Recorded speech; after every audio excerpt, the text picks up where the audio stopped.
Hi guys, and welcome back to another video here on David's PC channel. Today we're taking a look at the Cullmann Magnesit MB6.5 ball head. And many of you might be thinking, well, no, if you buy a tripod, there's always some sort of head included. But as soon as you start buying into more expensive systems like Manfrotto or Gitzo, you have to buy the head separately from the tripod itself.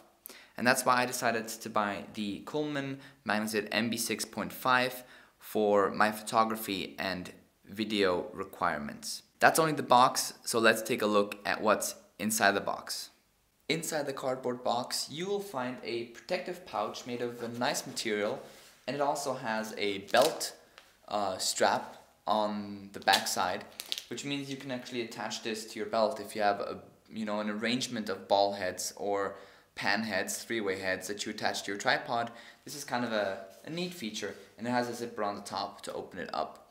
Then of course also in the box is the little manual, and it's completely in German and English, and it tells you how to make all the adjustments to your tripod, but we're going to take a look at that in the video, so we have no need for this.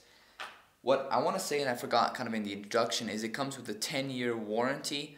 Of course it's a limited warranty, but that's really something, it's a good warranty for such a product. Opening up the carrying pouch with the zipper, you find everything is styled in this light blue from their Magnesit series. And in a large microfiber cloth, we find the ball head itself, which we put aside for now. And then you can also find an Allen key to make adjustments to the ball head inside this little back pouch. And then here you can see the protective pouch is just kind of lined in some foam. This isn't gonna protect your ball head from a really big drop, but definitely, I guess carrying height, maybe 2 meters or so, this should be pretty adequate at protecting it. It's also just, nice to have. It's a nice feature. Now, let's take a look at the cloth that they include. This one also has a nice Magnesit logo in the middle, and then Cullmann Germany branding in the corner. It's quite large, which is nice. It wraps around the entire ball head, which is always a nice feature. So let me show you how to mount the ball head on a tripod like this Gitzo, and then we'll take a look at the ball head itself. On the bottom of the MB6.5, you'll find a place to attach the ball head to your tripod. Now this little metal component can actually be taken out and switched in direction to accommodate various tripod screw sizes. One is 3/8 inch and one is 1/4 inch, and I already changed the screw on my tripod to just fit what's default installed. So sometimes tripods can also change their screw size. Sometimes the ball heads can, so sometimes you have to watch out with the compatibility, but usually it's no problem. So I could switch this around if I want to use the larger screw size or thread size on my tripod.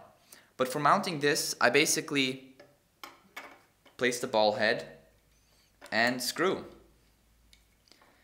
And this should be a relatively simple process until it's nice and snug, and then on this tripod model, which is the Gitzo G1340, I'm also able to tighten it more with this quick release or quick tightening clamp from the tripod itself.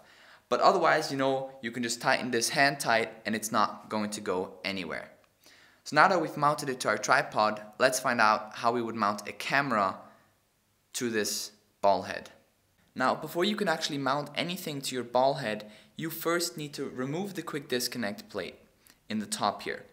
Now on the 0.5, so the 6.5 and the 8.5 models of the Magnesit series from Cullmann, this is the MX465 quick disconnect system, which is completely Arca Swiss compatible.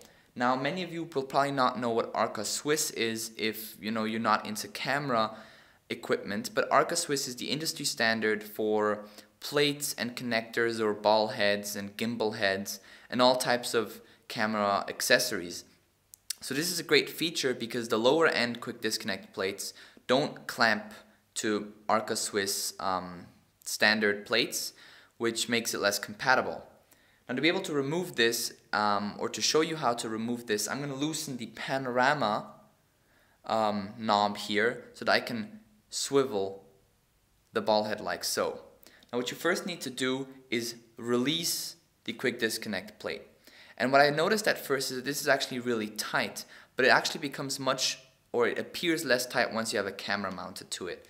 You release here, and then you press this little button, and then this quick disconnect plate is released, and you can pull it out from the top. So now that you have this quick disconnect plate released, I'll show you how to mount it to your camera. This is the quick disconnect plate, and as you can see here in the bottom, there's a little rubber piece that stands up, which makes it really easy to turn by hand even without a screwdriver or coin available.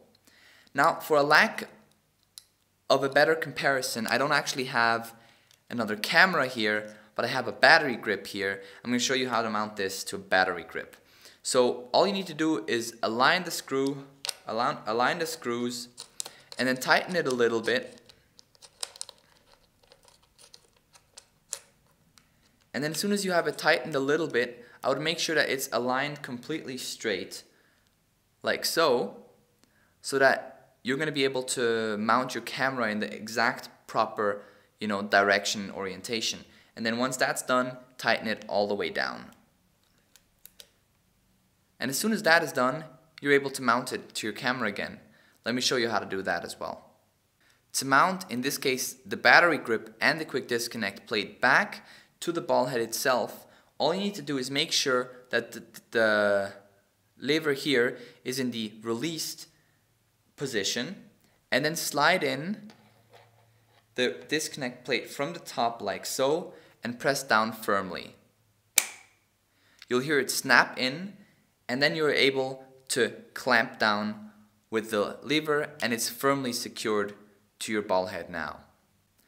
Let's take a look at the features that this ball head offers for adjustments. Now from this side view, I can best show you that you can actually slide this quick disconnect plate backwards and forwards or sideways depending on how you mounted it to your camera by simply releasing the plate and then moving it forwards and backwards. What's really handy though, and this is with all Arca Swiss type clamps, or with most, is that you can see here I can't pull it any further. There's actual stops built into it which avoids your camera from sliding out and dropping. Definitely a good feature. And at any position here you can of course always lock it down by closing the lever again, and it's now firm in that position. Maybe this might be a little bit hard to see, but here there's also markings, so if you need extremely precise adjustments, there's a white line and markings on the quick disconnect plate for you to adjust it just a little tiny bit, for example when you're doing macro photography. Let's take a look around the ball head itself. What you notice is that there's 3 knobs. You have a small one here, and then at a 90-degree sort of turn, you have the large knob and a small knob in the center of that large one. Now, as we've already discovered before, this small knob here is the panorama pan mode. So this allows you to move the ball head only horizontally, or pan it basically. When this is locked down, there's no more movement here. But this is often handy to have just enabled because it allows you to make smoother adjustments, and you can even do video pan shots with this feature. What might be an extremely important feature to some, but probably rather useless to many others, is that there's actually degree markings marked into the rotating function, the panorama function.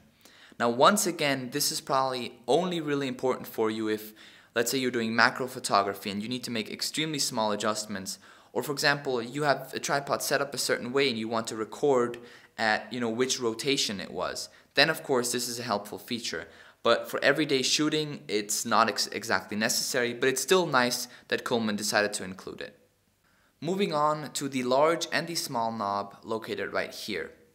Now, what the large knob does is it actually locks the ball.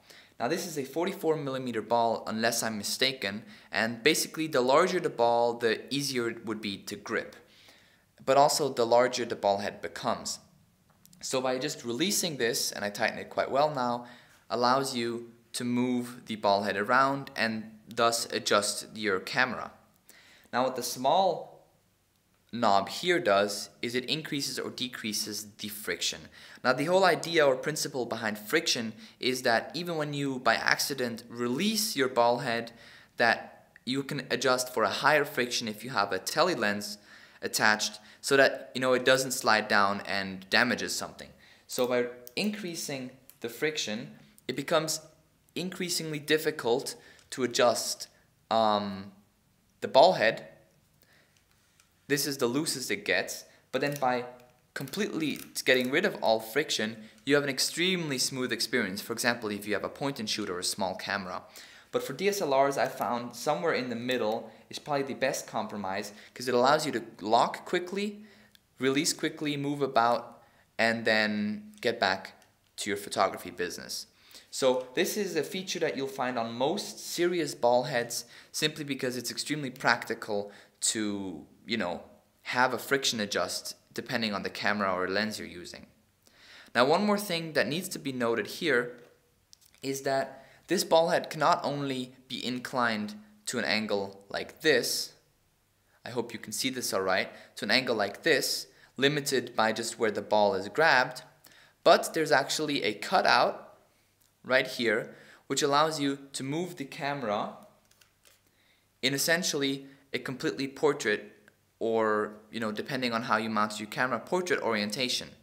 This is extremely useful and a must on all ball heads, and I'm guessing 99% of ball heads do have that as well. So that's a great feature. Now what Cullmann has also done here is you can see there's a little rubber ring right here, which is wherever you would touch the metal, including down here, so that it's a little dampened and it's not metal on metal contact. So this is a feature-rich ball head. It locks quickly. It's made of great. It feels solid. It's made perfectly. It is on the heavy side. It weighs almost 700 grams. And that is, for example, when you're traveling a lot, that's a lot of weight to carry with you, because if you have a heavy tripod, you have a heavy camera, you have a bunch of lenses, and then a heavy ball head, then you're going to be carrying a lot of load. So this is not necessarily meant for the traveler all the time, because there's lighter ball heads out there, but of course those come at a price. Now this ball head is around $180 to $200. And some people have said that it's not widely available around the world, but here in Switzerland, neighboring Germany, that's not the problem, because it's manufactured in Germany as well. So kind of in summary, I've had this for a little bit, I've used it, and I've been extremely happy with it. There's not much I could add. The rubber here, that dampens the metal on metal movement, has already broken a little bit. And I didn't do anything, crazy with it, so I think that's just not great quality rubber, but that's okay, because a little bit of electrician's tape will fix that for you as well. But in summary, I'm really happy with this. I can recommend it to anyone who's serious about photography. And ball heads are great. I used to work with a three-way head, and it takes much longer to make any adjustments whatsoever.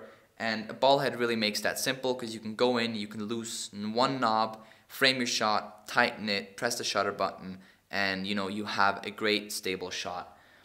Now one more thing I want to mention before I end this video is a ball head of this caliber, this league, a relatively good ball head needs to be paired up with a good tripod as well.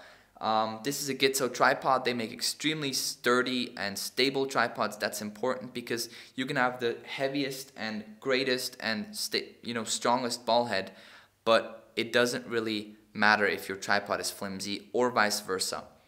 So watch out for that. If you have any questions about camera equipment, leave a comment below. I'm happy to help if I can. Yeah. So as always, thanks for watching. If you liked this video and would like to see more content, don't forget to subscribe and leave a thumbs up. Thanks for watching. Until next time, take care.